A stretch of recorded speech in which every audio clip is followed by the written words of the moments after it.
All things fertility with Dr. Serena H. Chen. I'm Alice Crisci. Today we're talking about how constraint breeds innovation, and the same is true for our Advocacy Day this year through the Resolve the National Infertility Association. Serena, I'm actually so excited about all the changes. I am so excited too. I just think telehealth is going to really break down barriers, especially for infertility patients, because you and I know, from all this data on the app that there's so many people that are asking questions and needing help but not seeing a doctor yet. So hopefully the fact that we can do virtual health means you could meet the doctor ahead of time. You don't have to come into the office and Right. figure out, am I scary?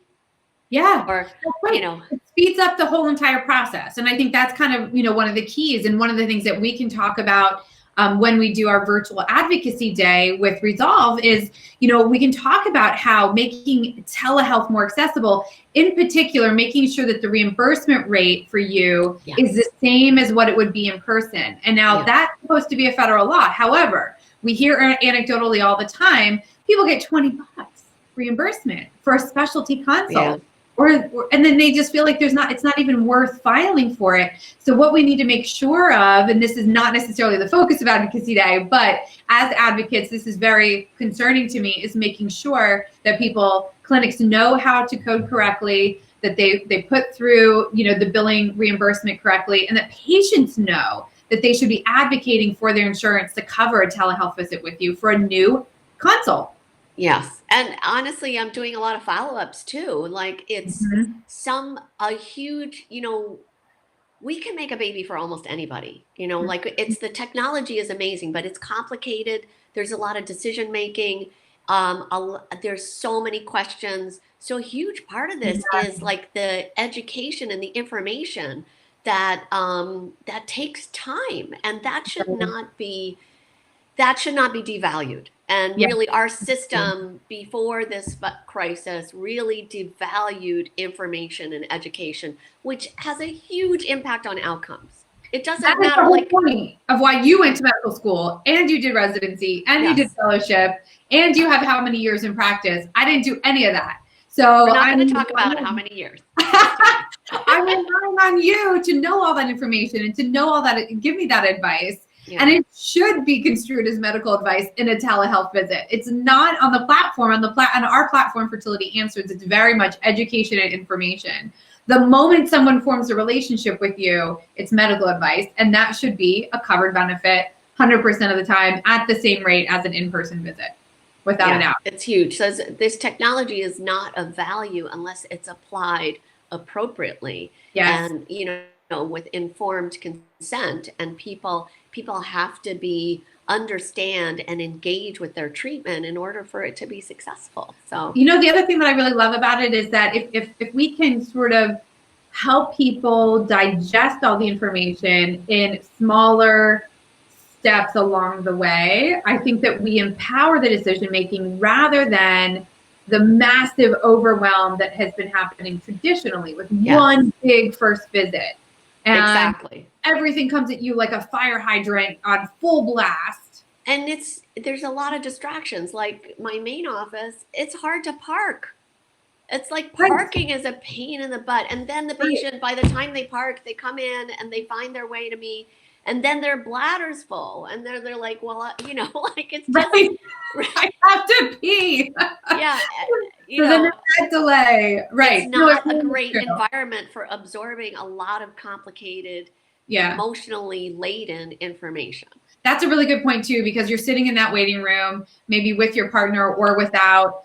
I was sitting in the waiting room, within people who were struggling with infertility, and I was coping with cancer. But here I am as a single woman, in the waiting room with a dear friend of mine at the time. And you're sort of wondering, like, what are they here for? And are they looking at me, wondering what I'm here for? And, oh my gosh, like I'm in the middle of this crisis of cancer. And am I supposed to like make small talk in the waiting room when I'm just in my own space emotionally? And so I think that there's such real value in the waiting room being your own private space, your own home where you're the most comfortable. I agree, because it can be a really uncomfortable topic. We know that it is. Our patients tell us that, right? Yeah.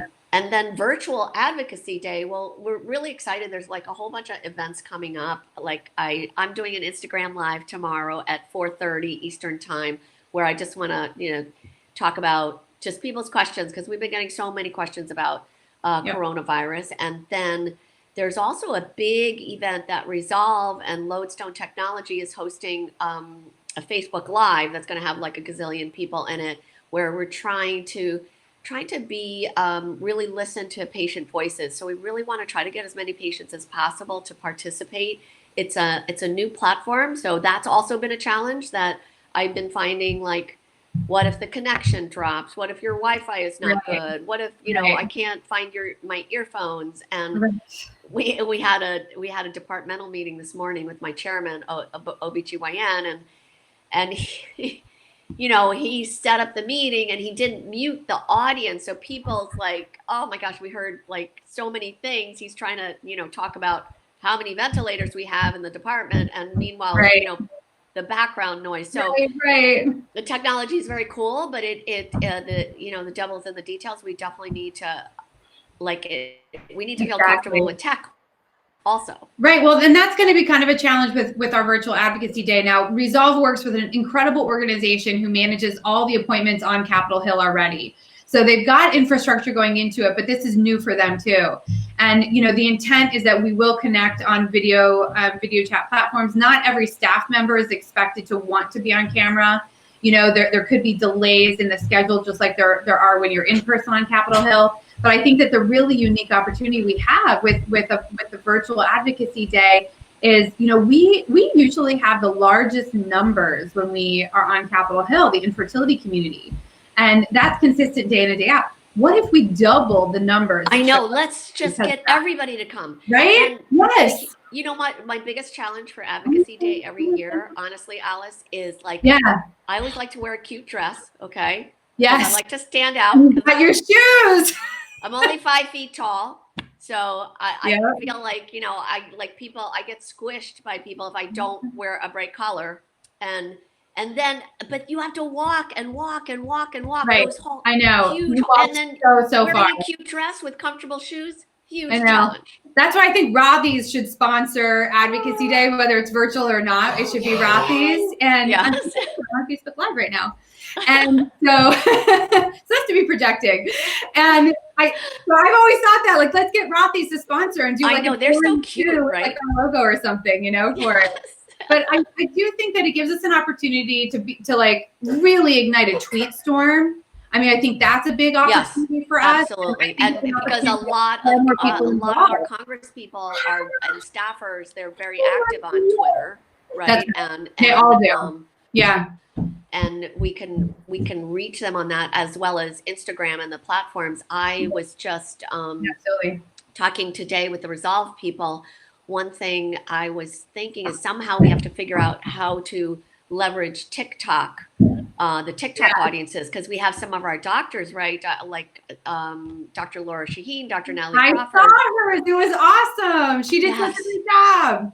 They're doing such a great job of using TikTok to reach a big audience and get out some of these infertility concepts that like people don't really talk about otherwise, and they make it fun and interesting and accessible. Yes. And the Resolve people were pointing out to me today that the TikTok audience is younger, but this is our opportunity to really change things for a younger generation, that maybe by being proactive about their reproductive health, they could avoid a lot of the heartache that like some of the older people have met. I mean, we still haven't figured out how to stop the biological clock, but we know if you're proactive about your health, things about egg freezing, quitting smoking, seeing your GYN, maintaining a healthy weight, all of those can set the table for a healthier pregnancy and better fertility in the future. So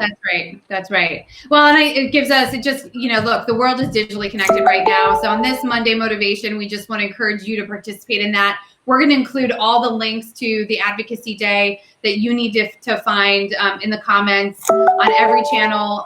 We will separately include also all the links to what Serena's doing tomorrow for her. Tomorrow night, yeah, 4:30 and 7 p.m. And then specifically for National Infertility Awareness Week, and I haven't even told you about this yet, Alice, because I know you're hooked in with all this other stuff, but we're talking about trying to do a Zoom-a-thon.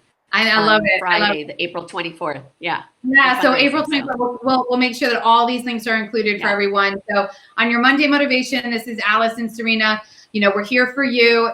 Telehealth consults, advocating for virtual advocacy. And I will tell you that it's the most amazing community to be a part of. I was just on the phone with 20 different infertility advocates on Saturday, and it's such an inspired and passionate group of people, both men and women.